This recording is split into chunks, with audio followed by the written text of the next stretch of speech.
Pushpa 2 the rule. JR divine plus நேயர்களுக்கு அன்பு வணக்கம். நம்ம சேனலை முதல் முறையாக நீங்கள் பார்க்குறவங்களா இருந்தால் நம்ம சேனலில் இந்த பகுதியோட பேர் கதையில் கதாபாத்திரம். பல பிரபல படங்களாக இருக்கட்டும், புஸ்தகங்களாக இருக்கட்டும், நம்ம தினசரி நாளிதழ்களில், செய்தித்தாளில் மற்றும் டிவி நியூஸில் வர பிரபலமான செய்திகளாக இருக்கட்டும், சம்பவங்களாக இருக்கட்டும், இலக்கியங்களில் வர கதாபாத்திரங்களாக இருக்கட்டும், அவங்கள பற்றியும் அந்த பர்டிகுலர் ஈவெண்ட் சிச்சுவேஷனை பற்றியும் விவாதிக்கிறதும், நமக்கு அதில் என்ன லேர்னிங்ஸ் இருக்குது அப்படின்றத பற்றி நம்ம டிஸ்கஸ் பண்ணுறது தான் இந்த பகுதி.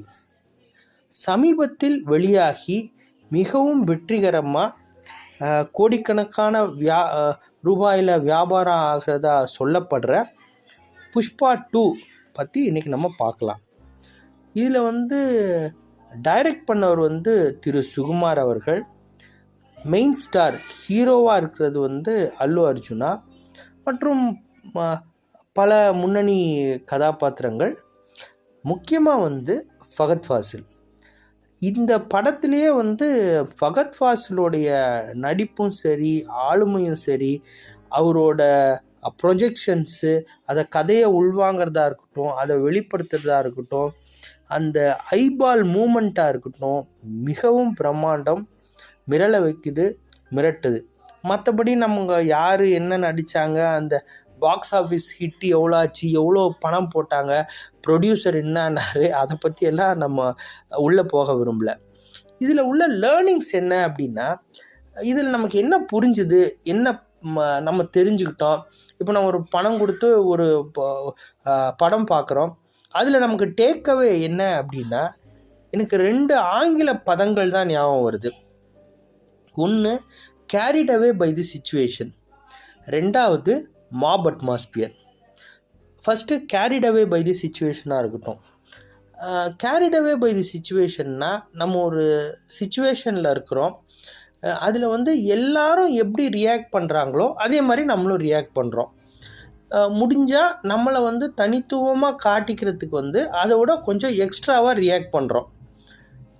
அதுதான் carried away by the situation.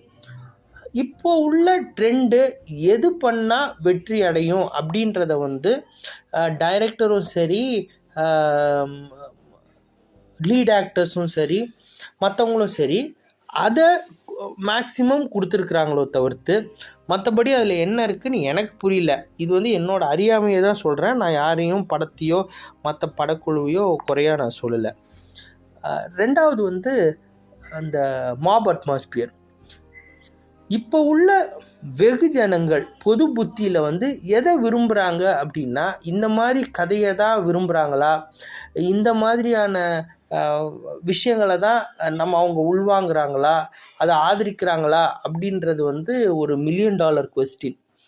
Mop atmosphere என்ன பண்ணோம் அப்படின்னா, நம்ம சுற்றிலும் இருக்கிறவங்க என்ன தைரியம் கொடுக்குறாங்களோ அந்த பர்டிகுலர் சிச்சுவேஷனில் மற்றபடி கூட இருக்கிறவங்களும் சரி, அவங்கள இயக்குறவங்களும் சரி, அவங்க பின்னாடி இருந்து வழிநடத்துவங்களும் சரி, என்ன தைரியம் கொடுக்குறாங்களோ அதுபடி எல்லாரும் பண்ணுவாங்க. இப்போ இந்த பெரிய பெரிய கலவரங்களெல்லாம் நீங்கள் பார்த்துருக்கலாம். பெரிய பெரிய ரியாட்ஸ்லலாம் நீங்கள் பார்த்துருக்கலாம். அதில் என்னென்னா, மற்றவங்க இருக்கிற கும்பலாக இருக்கிற தைரியத்தில் அவங்க ஒரு ஓவர் ரியாக்ட் பண்ணுவாங்க. அதுதான் அந்த 2 பதமும் இதிலேருந்து எனக்கு டேக்அவேவாக புரியுது. இதுக்கும் இப்போ நான் 2 பதத்துக்கும் இந்த படத்துக்கும் என்ன சம்மந்தம் அப்படின்னா, இப்போ உள்ள ஜென்ரேஷனும் சரி, ரிப்பீட்டட் ஆடியன்ஸும் சரி, அவங்கள சாட்டிஸ்ஃபை பண்ணுறதுக்கு என்ன உண்டோ அதை இந்த படத்தில் கொடுத்துருக்காங்க. அதை தாண்டி என்ன இருக்குதுன்னு எனக்கும் புரியல. உங்களுக்கு ஏதாச்சும் இதில் விமர்சனங்கள் இருந்தால் சொல்லுங்கள். அதை தாண்டி ஏதாவது ஒரு கதாபாத்திரமோ, ஒரு சிச்சுவேஷனோ, ஒரு ஈவெண்ட்டோ, படமோ உங்களுக்கு என்னோட கருத்து கேட்கணும் அப்படின்னா நீங்கள் தாராளமாக பதிவிடலாம். அதில் சிறப்பு கவனம் செலுத்தப்படும். தனியாக ஒரு காணொலியை நம்ம வெளியிட தயாராக இருக்கிறோம். இந்த பகுதி உங்களுக்கு பிடிச்சிருக்கும் நான் நம்புகிறேன். தொடர்ந்து ஆதரவு கொடுங்க. நன்றி, வணக்கம்.